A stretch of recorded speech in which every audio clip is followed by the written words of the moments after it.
Друзья, всем привет! Сегодня были финальные приготовления у Адама. Завтра он стартует в 8:30. Мы будем его провожать вместе с Димой. Сегодня мы поменяли его велосипедные камеры. То есть, получается, у него были обычные бутиловые резиновые камеры. Поменяли на Schwalbe Aerotan. Успели эти камеры приехать. Мы их заказывали примерно 3 дня назад, и благодаря Елене, ее знакомым, все же успели через знакомых отправить нам эти велокамеры, и мы сегодня их поставили.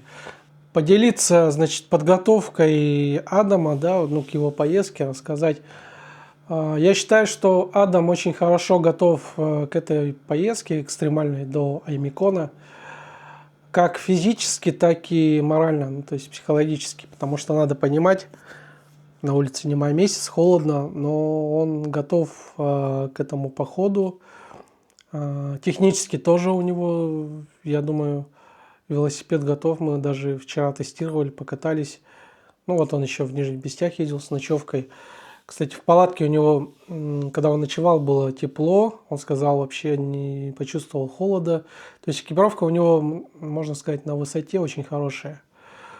Уязвимости, по уязвимости, скорее всего, у него будут мерзнуть ноги. Но он про это знает, я ему сегодня рассказал. Поэтому у него каждый день он будет использовать по 2 химической грелки. То есть будет менять в обед и вечером. То есть, примерно они работают где-то 5-6 часов грелки, стандартные химические. Он их набрал, получается, на 15-17 дней примерно, что на ноги, что и на руки. Получается, у него будут грелки и на руках, и на ногах. Далее, по одежде у него тоже все хорошо. Использует он слои, так называемые, первый слой, второй, третий и четвертый. 4 слоя, также и на руках, получается, и на теле, и на ногах 4 слоя. И я ему наколенники посоветовал, хорошо, он купил их. Обычно наколенники теплые, так как у него наколенники были очень тонкие, и я ему порекомендовал брать эти, которые, у нас на рынках продают в аптеке. Из волчьей шерсти, из собачьей, верблюжьей. Вы поняли, в общем, они такие плотные, вы, наверное, их видели. Кто в Якутске живет, знает, о каких я наколенниках говорю. Надеемся, доедет человек, исполнить свою мечту. Давняя, это его 3-я стихия, получается, жара, Сахара, 2023-2024 Гималай, высотный этап проехал. И завтра начнется его 3-й этап холода на Аймикон, полюс холода. А так я считаю, что идеальный месяц для поездок вообще по Якутии, по автозимникам, это месяц март. Это получается, можно начать с конца февраля, примерно 25 февраля, и ехать, получается, весь март.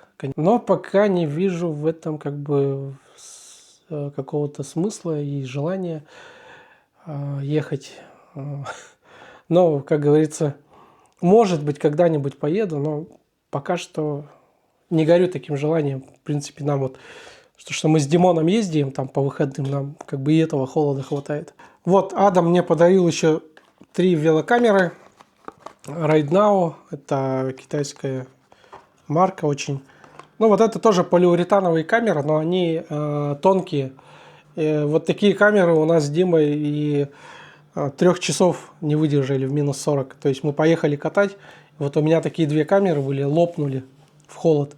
И у Димы тоже буквально через, по-моему, час-полтора тоже такая же камера сразу лопнула. Поэтому я ему сказал, эти камеры, они, грубо говоря, не подходят, одноразовые, что ли. Поэтому он Schwalbe Aerotan взял, а эти мне оставил, подарил. Но у него всего примерно, мы посчитали, у него где-то сейчас с собой 10, больше 10 камер. 12-13 камер у него, по-моему. Новых, совершенно новых, запасных.